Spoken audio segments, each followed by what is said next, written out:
안녕하세요. 윌리엄 리입니다. 여러분 자녀가 또 다른 민식이가 되지 않으려면 이번 민식이법 문제에서 정치적인 면을 최대한 배제하고 고찰해 보기로 하겠습니다. 원래는 그냥 지나가려고 했는데 제가 여러 유튜브 방송과 포스팅을 보면서 제 마음에 드는 것이 나타나질 않아서 부득이하게 제작하게 되었습니다.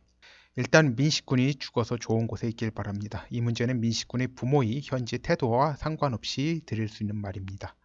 이번 사건의 가장 중요한 원인이 뭔지 사람들이 헛다리를 짚고 있습니다. 사실 이 사건은 법적으로 가해자는 없고 피해자만 있는 사건입니다. 사실 민식군이 죽음과 관련해서 직접적으로 형사법적 책임을 져야 할 사람이 아무도 없습니다.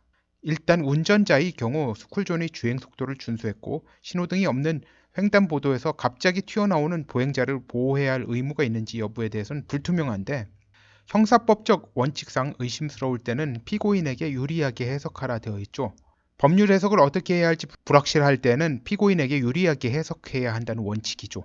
자동차 운전자의 보행자 보호 의무에 대해 현행법엔 다음과 같이 규정되어 있습니다. 도로교통법 27조 1항입니다. 모든 차의 운전자는 보행자가 횡단보도를 통행하고 있을 때 그 횡단보도 앞에서 일시 정지해 보행자의 횡단을 방해하거나 위험을 주어서는 안 된다. 여기서 규정 속도를 준수하며 전방 주시 의무를 게을리하지 않은 운전자가 갑자기 시야에 튀어나온 보행자를 친 것이 도로교통법이 규정해서 운전자가 보호해야 할 의무가 있는 보행자 보호 의무를 게을리한 건지 여부 해석은 판사의 재량입니다. 보통은 기대 가능성, 즉 인간의 능력으로선 그게 가능하지 않다고 판단하면 무죄를 선고할 수 있는데 한국의 판사들은 기대 가능성 부분에서 상식적으로 이해할 수 없는 수준을 요구하는 경우가 적지 않아서 이번에 민식이를 친 운전자의 무죄 선고 가능성에 대해 예측하기 힘들다고 봅니다.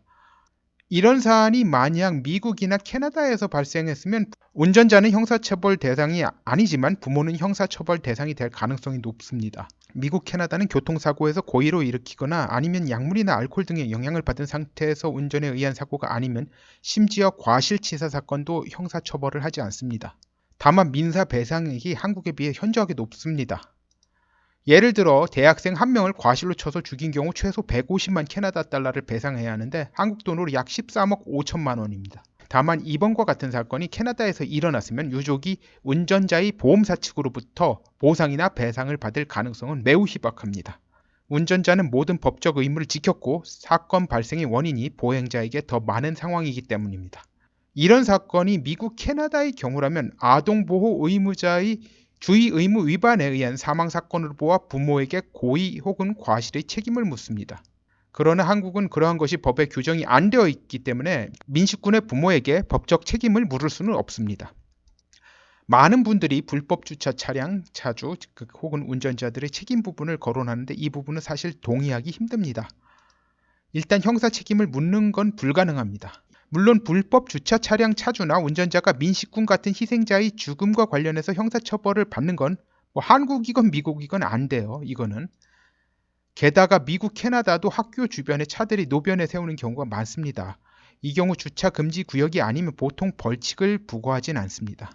제 의견으로는 불법 주차 단속에 있어서 횡단보도에서 좌우 일정 구역 내에 불법 주차하는 경우는 일반 불법 주차보다 범칙금을 더 많이 부과하는 수밖에 없는가 하는 생각입니다. 그리고 불법 주차를 어느 정도 눈 감아주는 학교 주변의 경우라도 횡단보도 주변 등의 특정 지역 불법 주차는 확실하게 단속하는 관행을 정착시키는 수밖에 없습니다. 다른 것도 있지만 이번 사안이 재발되었을 때 법으로 불법 주차한 운전자를 과실치사죄로 의율할 수 있느냐에 대해서는 결국 논란이 많을 겁니다.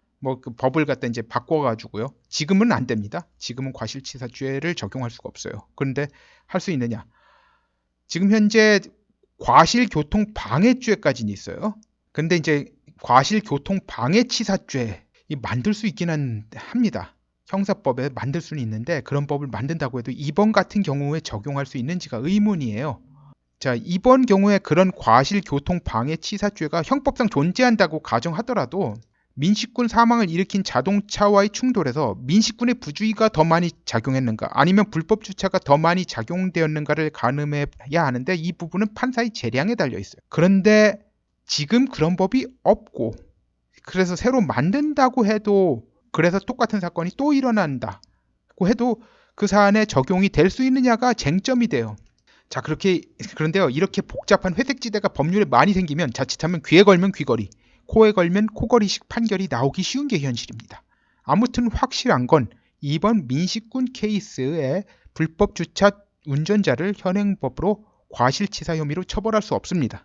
이미 말씀드린 대로 교통방해 치사죄가 만들어진다고 하더라도 지금 없습니다. 이 죄가 교통방해 치사죄는 없습니다.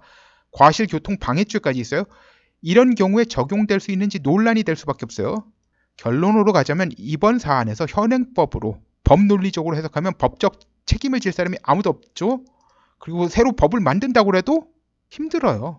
그런데 심지어는 지금 논란이 많은 민식이법으로 법적 책임을 질 사람도 없어요. 이 사안이 똑같은 사건이 일어나도. 자, 민식이법에 대해 논란이 많죠. 많은 분들이 이의 문제점에 대해 설명을 해서 저는 그분들이 말하지 않는 부분만 말씀드릴게요. 자, 앞으로 이런 경우가 생길 수 있어요. 민식이법이 발효되면 생길 일들을 갖다 상황극으로 설명드리겠습니다. 택시 아닙니다. 아저씨 왜 이렇게 뺑뺑 돌아가요? 아, 스쿨존을 피해서 가야 해서요. 아니 그렇다고 이렇게 막 돌아갑니까? 아, 스쿨존에서 사고 나면 제가 잘했건 잘못했건 그냥 우리 집은 망하는 겁니다. 아니 그러면 그렇다고 미리 말씀을 해주셔야죠. 아이 그 차창에 스쿨존은 가급적 피해서 다닐 수밖에 없다는 점 이해해달라고 써 있습니다. 자, 이 정도는 양반입니다. 역시 다른 택시 아닙니다. 죄송합니다만 여기서 내리셔야겠습니다. 아저씨 그게 무슨 소리예요? 스쿨존에 못 들어갑니다. 아, 왜 못 들어갑니까? 아, 거기 들어갔다 애가 뛰어들면 전 감옥 가고 우리 집은 풍비박산나니 수가 없어요. 아니 그렇다고 이 추운 날씨에 무릎도 안 좋으신 어머니를 모시고 걸어가란 말입니까? 아이고 대기 스쿨존 안에 있는데 수가 없습니다. 그리고 장애 스쿨존 안에 못 들어간다고 스티커 붙여놨습니다. 이런 경우 생길 수도 있고요. 택배 기사들이나 마을버스 기사들 참으로 곤란해질 겁니다. 그건 다른 분들이 또 말씀하셨으니까 더 말씀드릴 필요는 없는 것 같습니다. 뭐 전 상관없어요. 한국 가도 운전할 일 없고 우리 집안 식구들은 다 대중교통 이용합니다. 한국에서.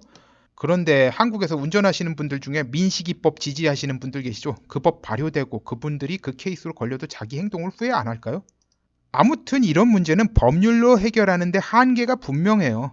복잡하게 막 만들어가지고 엄청나게 했는데 부작용만 많고 정작 소기의 성과를 갖다 얻지 못하고 부작용 때문에 진짜 엉뚱한 사람들만, 엄한 사람들만 고생하고 진짜 집안 망하고 그렇게 될 수가 있어요.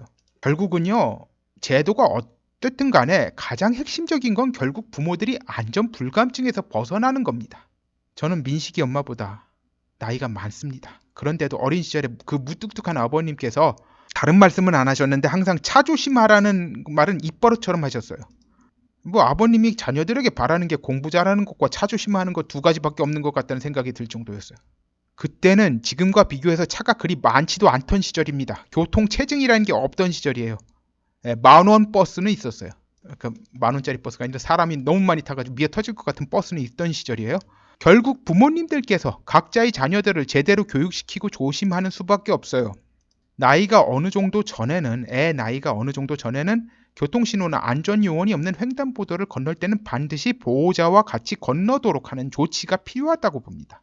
이건 뭐 제도로 강제하지 않아도 부모님들이 스스로 해야 하는 일이에요. 개인적으로는 최소한 초등학교 4학년까지는 이렇게 해야 한다고 봅니다. 이렇게 같이 다니면서 부모가 교육을 시켜야 돼요. 특히 남자애들은 여자애들보다 보행 중 부주의할 우려가 더 높은 상황이고 하니까 더욱더 필수적이에요. 아이가 그보다 위가 되더라도 스마트폰이나 휴대용 오락기구를 손에 쥐면서 걷는 습관은 매우 위험하다는 것 역시 항상 이야기를 해야 합니다. 아무튼 민식이법이 통과되더라도 다른 민식이가 더 생기는 것을 막을 수가 없습니다. 이번 케이스는 운전자는 자기 의무를 다 충실히 다했을 가능성이 높고 민식군이 사회상규상 보행자의 주의 의무를 다하지 않은 탓에 생긴 사고입니다.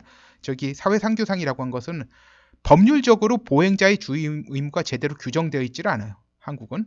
다만 민식군이 미성년자이므로 법적 책임을 부과할 수 없는 거지만 법률 조문에는 보행자의 주의 의무 책임이 규정되어 있지 않아요.